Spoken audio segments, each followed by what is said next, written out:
sinarili mo, hindi ibang tao. Piningot-tingot mo ngayon na maga. Oo, masakit. Basta sobrang sakit siya na mag. Tapos nung ang ginawa ko, hindi ko ginalaw. Ngayon, ano ang kaso mo ngayon? Pero kaya ako, dahil nga sa TMD, kaya ako binasad-masad na ngayon. Mm. Kaya nung pumunta ako dito, hindi mo inano kasi nga masakit pa maga.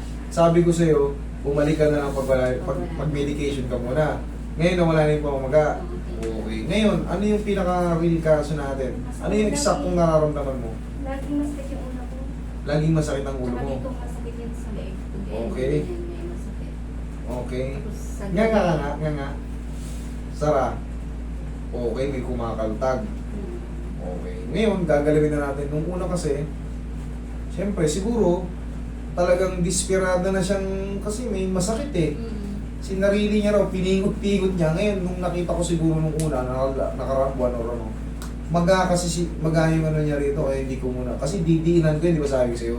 Didiinan ko yan. Eh, tama naman yun. Kita mo ngayon, wala na yung paga. Pwede na natin i-adjust. Kailangan natin tiisin yun eh. Kasi, hindi mo man kasalanan kasi masakit eh. May gusto mong gawin sa sarili mo eh, hindi mo makaya. Namaga. Kasi siya pumingot na maga eh. Pag nga. Sara. Isa pa, one more. Okay, nga lang. Nga lang, dahan-dahan, Sara. Pang! Okay. Sarap. O, dyan lang muna. Lakas na ako. Ganito ang tamang pingot. Ganyan lang, pahatak. Hindi yung parang estudyanteng pingot. Ganyan, no? Tapos may diin dito para mahatak siyang pagano. Palabas, hindi. Nagkulit-kulit mo. Okay, relax na. Huwag mo lalabanan, ha? Relax na. Ako.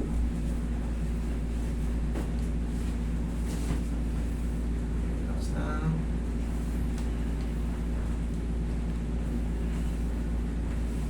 Pamiwang ka, ma'am.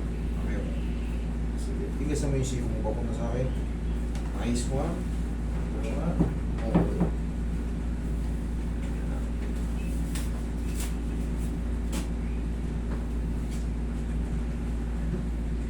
Mamasansin natin yung ulo mo. Pero palagi na sumasakit ulo mo.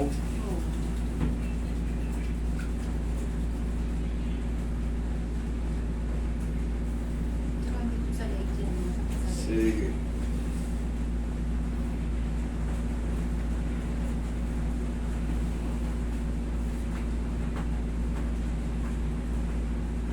Tapos tuturuan kita ng tamang paglikap. Pag nakasara yung bibig mo, hindi masakit. Hindi naman. Okay, good.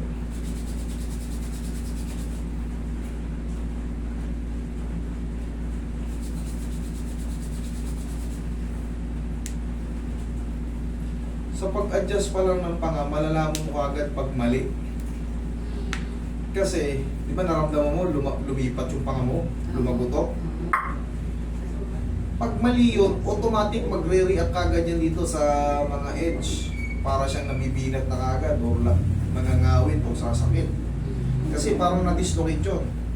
Sa lakas nung lumagutok, siyempre, sasaktan ka talaga pagka...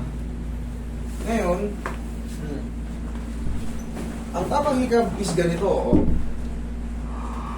Ganon, sige. Hindi, kahit laki mo, yan, sige tama yun. Yan, sige, ganon, oh. Ma'am, tingnan nyo ako. Sige, laki, sige. Yan, para puwersado yung paghikab. Kasi, pangit din pigilin yung hikab, eh, pag antok-nantok ka. Kahit malaki siya, basta ito, ibaba mo lang siya ng konti. Kahit idulo mo pa siya. O, normal lang na nga. Kung may masakit pa ako. Ah? Sara? Nguya? Nangang malaki? Ah? Sige, laki mo. O, may masakit, wala. Benga. Thank you.